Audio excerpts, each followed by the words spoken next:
Hello everyone, welcome back to the channel. मेरा नाम है शिखा और आज हम पढ़ेंगे अपना पार्ट संस्कृति। तो ये शब्द वैसे आपने बहुत बार सुना भी होगा, संस्कृति, है ना। और इसका ये जो वर्ड है ये कल्चर से डिनोट करता है कि हमारा कल्चर क्या रहा है, हमारी संस्कृति क्या रही है ना। मतलब it denotes to the past generations, ठीक है, कि पहले क्या हुआ था और अब क्या चलता आ रहा है। उस चीज़ से हम संस्कृति का जो अर्थ है वो समझ पाते हैं। स्टार्ट करने से पहले 3 इंपॉर्टेंट चीज़, अगर आपको कोई भी डाउट आए तो आप मुझे इंस्टाग्राम पे फॉलो करके डीएम कर सकते हैं। और अगर आपको ये पीडीएफ चाहिए जिसके अंदर आपको नोट्स भी मिलेंगे, इंपॉर्टेंट क्वेश्चंस भी मिलेंगे, प्रीवियस ईयर क्वेश्चंस भी मिलेंगे, मतलब all in one combined PDF चाहिए तो वो आपको मिल जाएगी टेलीग्राम पर। थर्डली, अगर आपको रेगुलर टेस्ट सीरीज में पार्टिसिपेट करना है तो you can follow me on WhatsApp channel 2। तीनों के link, Instagram, Telegram and WhatsApp के लिंक आपको डिस्क्रिप्शन बॉक्स में मिल जाएगी। Make sure you follow on all the 3 platforms. अच्छा, एक और वर्ड है सभ्यता, ठीक है। तो सभ्यता और संस्कृति दोनों ना सेम वर्ड्स लगते हैं कि ये दोनों सेम शब्द हैं और इनका उपयोग भी बहुत ज़्यादा होता है, लेकिन समझ में कम आता है कि ये दोनों वर्ड्स का असल में मतलब क्या है। इनके साथ विशेषण लगा दे तो इनको समझना और भी ज़्यादा मुश्किल हो जाता है ना। और कभी कभी तो दोनों का मतलब एक ही जैसा समझ लिया जाता है। तो ये अलग हैं, एक है, क्या है, हमें समझ नहीं आ रहा। तो बिना किसी देरी के अपने चैप्टर को स्टार्ट करते हैं। तो आखिर ये दोनों एक हैं या अलग हैं? तो लेखक जो है वो हमें समझाने का प्रयास करते हैं और किसका उदाहरण देते हैं? आग का और सुई धागे के आविष्कार का वो हमें उदाहरण देते हैं।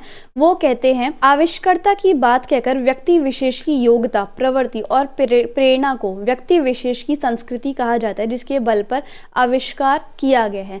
तो जैसे मान लो कोई एक विशेष व्यक्ति है, ठीक है, जिसकी जो है बुद्धि अलग तरीके से सोचने लग जाती है, विचार करने लग जाती है।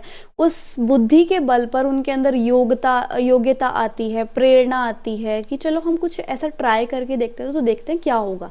एक्सपेरिमेंटेशन की फीलिंग उनकी बुद्धि के अंदर आने लग जाती है, उनकी सोच विचारधाराएं अलग हो जाती है, उनकी प्रवृत्ति, काम करने की गति अलग हो जाती है ना।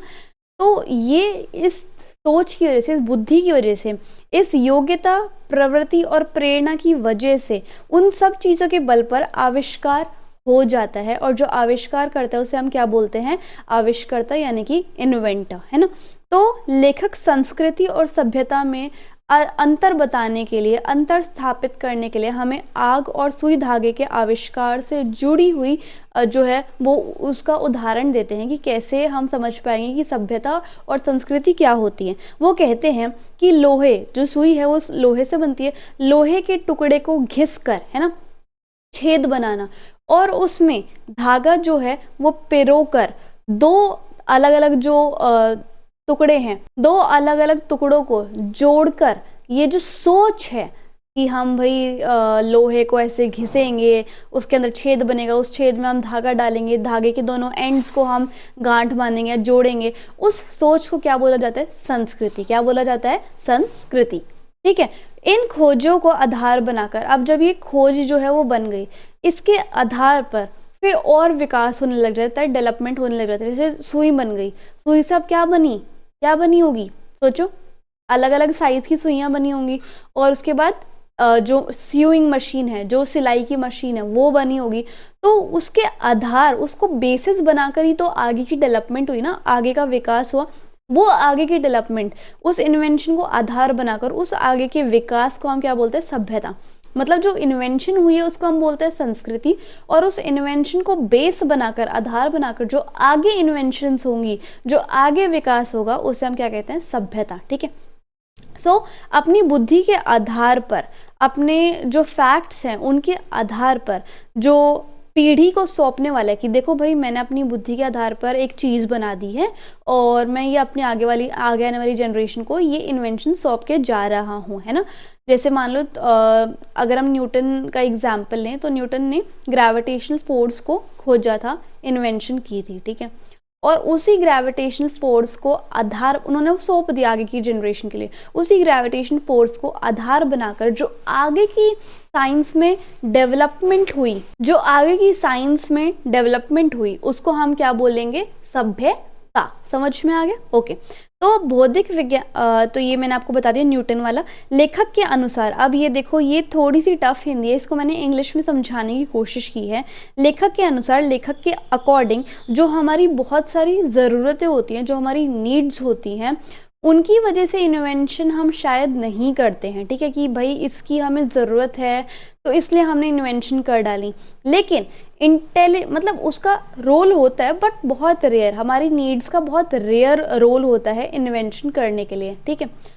लेकिन सबसे बड़ा रोल जो इन्वेंशन को जन्म देती है वो होता है इंटेलिजेंस का। अगर हमारे अंदर बुद्धि ही नहीं होगी, अगर हमारे अंदर चेतना ही नहीं होगी, तो क्या वो इन्वेंशन हो पाएगी? क्या हमारी नीड्स फुलफिल हो पाएंगी उस इन्वेंशन के कारण? नहीं ना। अगर बुद्धि नहीं होगी तो इन्वेंशन नहीं होगी, इन्वेंशन नहीं होगी तो हमारी नीड्स जो हैं वो फुलफिल नहीं हो पाएंगी। ये चीज़ इस पैराग्राफ में कही गई है। ऑल्सो जो मोटिवेशन है, जो जैसे हमारे अंदर बुद्धि है, हमारी बुद्धि के अंदर विचार आने लग गए कि हाँ इस चीज़ की हमें ज़रूरत है, उस ज़रूरत को इस यंत्र से पूरा किया जा सकता है, इस यंत्र को बनाने के लिए ऐसे ऐसे मुझे काम करना होगा, तो वो हमारी बुद्धि की वजह से ही वो जो मोटिवेशन है वो हमारे अंदर आती है। तो बुद्धि की वजह से ही, इंटेलिजेंस की वजह से ही जो इन्वेंशन है वो हो पाती है। प्लस इसी के साथ साथ हमारे अंदर उस इन्वेंशन को करने के लिए मोटिवेशन भी आ जाती है। तो ये चीज़ इस पैराग्राफ में लिखी हुई है ना।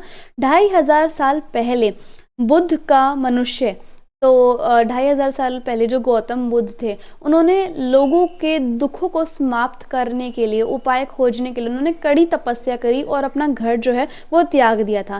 कार्ल मार्क्स चाहते थे कि जो मजदूर लोग हैं, जो वर्कर्स हैं, उन जो लेबरर्स हैं, उनको एक सुखद जीवन मिले, इसलिए उन्होंने अपना पूरा जीवन जो है वो दुखपूर्ण जीवन बिताया, उनके लिए एफर्ट करते गए वो, है ना।